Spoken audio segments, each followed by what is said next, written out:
concernant les conditionnements, sachez que j'ai une vidéo où j'en parle en long et en large. Nos conditionnements sont nombreux et nous devons en prendre conscience. Donc, vous trouverez les liens de ces vidéos-là en description. Quand on arrive avec ce conditionnement et qu'on tombe dans une famille avec un père, une mère, avec tout ce qu'on va côtoyer, eh bien, en nous éduquant, je dis bien en nous éduquant, on nous inculque encore d'autres conditionnements. Quelle que soit l'éducation qu'on reçoit, on est toujours en train d'être conditionné à devenir quelque chose.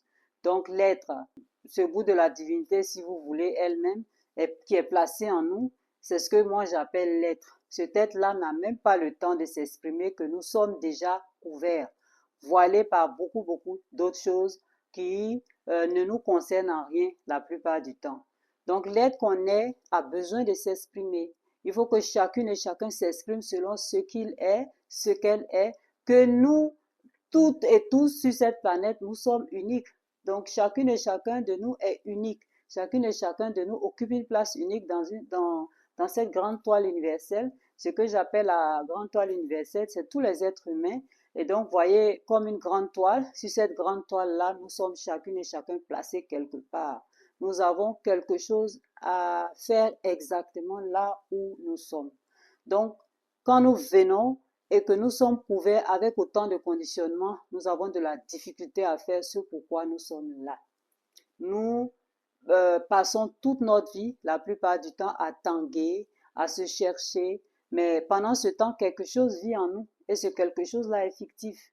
Il n'a aucune réalité puisque ce quelque chose n'est autre que le masque que nous nous fabriquons grâce à tout le conditionnement que nous aurons subi.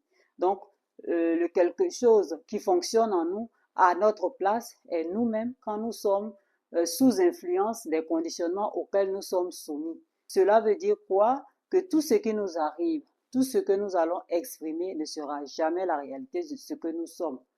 Tout ce que nous allons exprimer sera ce qui vient de notre mémoire basée sur la mémoire de la conscience collective.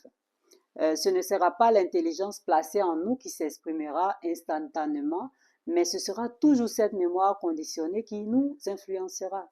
Du coup, ce qui nous est demandé à toutes et tous, justement, c'est de nous extirper de ce conditionnement pour enfin pouvoir laisser émerger l'être que nous sommes et enfin pouvoir laisser émerger ce qui, en réalité, devrait fonctionner en nous en tant qu'être humain.